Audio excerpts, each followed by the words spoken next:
ఒకసారి ప్రజా encounter paper చూద్దాం. ప్రజా ఎన్కౌంటర్ పేపర్ లో ఒకసారి కథనాలు చూద్దాం. ఒకసారి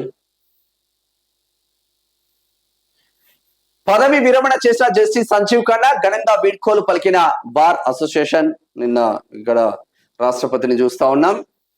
ఇక ప్రపంచమంతా మారుమోగుతుంది. ధర్మ సంస్థాపన కోసం ఆయుధం పట్టాల్సిందే, అది మన సాంప్రదాయం, విధానం కూడా. మన వీర సైనికులు అందరికీ సెల్యూట్ చేస్తున్నా అని ప్రైమ్ మినిస్టర్ నరేంద్ర మోడీ నిన్న ఆదంపూర్ ఎయిర్ బేస్ లో చేసిన వ్యాఖ్యలు అవి.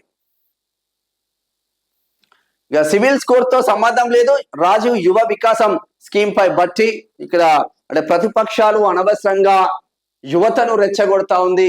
కాంగ్రెస్ పార్టీ పైన దుమ్మెత్తి పోస్తా ఉన్నారు ప్రతిపక్షాలు. మేము ఎక్కడైనా చెప్పిన మా సివిల్ స్కోర్ అని చెప్పేసి నిన్న బట్టి విక్రమార్క కౌంటర్ ఇవ్వడం జరిగింది. కుటుంబ సమేతంగా సీఎం ను కలిసిన సమాచార కమిషన్లు నిన్న అందరికి వచ్చినాయి కదా కమిషన్లు. ఇక ఢిల్లీలో చక్రం తిప్పిన బండి, శాతవాహన యూనివర్సిటీకి బార్ కౌన్సిల్ గుర్తింపు. హర్షం వ్యక్తం చేస్తున్న ప్రొఫెసర్లు, విద్యార్థులు, కరీంనగర్ వాసులు. శాతవాహన యూనివర్సిటీని అన్ని విధాలుగా ఆదుకుంటా కేంద్ర మంత్రి బండి సంజయ్ కుమార్. రాష్ట్ర ప్రభుత్వం శాతవాహన విశ్వవిద్యాలయానికి లా కాలేజ్ మంజూరు చేసిన నేపథ్యంలో బార్ కౌన్సిల్ ఆఫ్ ఇండియా గుర్తింపు రావడం చారిత్రాత్మక విజయం. ఈ గుర్తింపు రావడానికి స్థానిక ఎంపీ కేంద్ర మంత్రి బండి సంజయ్ తన శాయశక్తుల కృషి చేసి వరుసగా ఢిల్లీలో కేంద్ర మంత్రులను కలిసి యూనివర్సిటీకి బార్ కౌన్సిల్ గుర్తింపు కోసం కీలక పాత్ర పోషించారు. మరియు శాతవాహన విశ్వవిద్యాలయ ఉప కులపతి ప్రొఫెసర్ ఉమేష్ కుమార్ తన నిరంతర కృషి వల్ల ఈ రోజు రాష్ట్ర ప్రభుత్వం మంజూరు చేసిన వెంటనే బీసీఐ గుర్తింపు రావడం అత్యంత చెప్పుకోదగ్గ అంశం. కేంద్ర హోం సహాయ మంత్రి బండి సంజయ్ చొరవ తీసుకుని విశ్వవిద్యాలయ ఉప కులపతి రిజిస్ట్రార్ ప్రొఫెసర్లు జాస్తి రవికుమార్ ని ఢిల్లీకి పిలిపించుకొని సంబంధిత కేంద్ర మంత్రులను కలిసి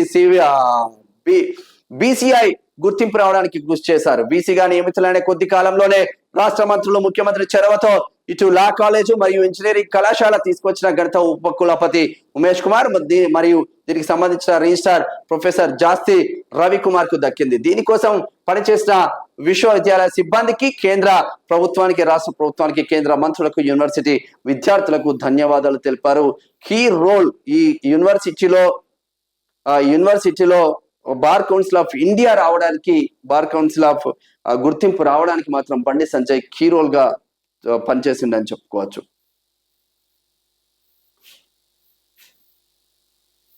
ఒక్కసారి దీంట్లో ప్రజా ఎన్కౌంటర్ పేపర్ లో ప్రజా వాయిస్ చూద్దాం. ప్రజలు రాసే ప్రజా వాయిస్ ఎలా ఉందో చూద్దాం ఒకసారి. సగటు మనిషి సంఘర్షణ, రోహిణి కార్తెలో రోడ్లు పగిలే ఎండలు. జూన్ నెలలో పేద మధ్యతరగతి ప్రజల గుండె బద్దలు. వర్షాలు కురుస్తాయో లేదో అనే దిగులు. విత్తనాలు నకిలీవో నాణ్యమైనవో అనే గుబులు. బడికి పోతే ఫీజుల మోతలు, బ్యాంకుకు పోతే రుణమాఫీ కాక ఎగతాళులు. రైతు బంధు రాని బాధితులు, ఆరోగ్యం కోసం ఖర్చు చేసుకోని పేదలు. పంట నష్టాన్ని భరించే ధీరులు, పంట బీమాకు అనర్హులు. రాజకీయ నాయకులకు మద్దతుదారులు, వైన్ ముందు స్నేహానికి బానిసలు. సంక్షేమానికి, అభివృద్ధికి ఖర్చు చేశామని చెప్పే ప్రభుత్వాలు, అవినీతికి అలవాటు పడ్డ అధికారులు. గోరంతరు కొండంత చూపే మీడియాలు, పేద ప్రజలకు అందని సంక్షేమ వాటాలు. అయినా ఆత్మవిశ్వాసం గల ప్రజలు, వారే మన పేద మధ్య తరగతి ప్రజలు అని తిరుపతి రెడ్డి పట్లోల్లా మస్తు రాసిండబ్బా. పేదోళ్ళ గురించి జూన్ వస్తే వర్షాలు పడతాయి, ఎండాకాలంలో రోడ్లు పగిలిపోతాయి అన్నంత ఎండలు కొడతా ఉంటాయి. జూన్ వస్తే ఈ స్కూళ్ళు స్టార్ట్ అవుతాయి. వాడు బడి ఫీజులు కట్టలేక, ఇప్పుడు వర్షం పడతా ఉంటే ఆ విత్తనాలు తీసుకొస్తా ఉంటే అవి నకిలీవా అసలీవా, దీనిపైన ఎటువంటి లేవు. మరి ప్రభుత్వాలకు ఏం రోగం అవుతుందో ఏమో.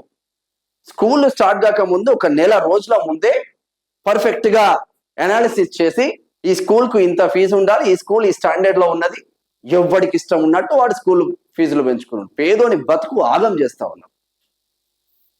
నిజంగా ఆగం చేస్తున్నారనే చెప్పుకోవచ్చు. పేదోడి బతుకు మాత్రం ఎటుపోతుందో అర్థం కాని పరిస్థితులు మాత్రం ఉంది అని చెప్పుకోవచ్చు. సరే, ఏది ఏమైనా క్యాట్ వాక్లతో ప్రపంచ అందగత్తెలందరూ చార్మినార్ టు లాడ్ బజార్ వరకు చౌముల్లా ప్యాలెస్ లో విందు ఆరగించిళ్ళు. మరి ఈ రోజు మొత్తం ఇక వరంగల్ పోర్టు గీటు అంతా తిరుగుతారంట. ఇప్పటికైనా వ్యవసాయానికి సంబంధించిన రైతు భరోసాకు సంబంధించిన నిధులు విడుదల చేస్తే రైతులందరికీ మేలు జరిగే ఆస్కారం మాత్రం ఉంటది. మరి ఇప్పటికీ అదే విధంగా ఉంటే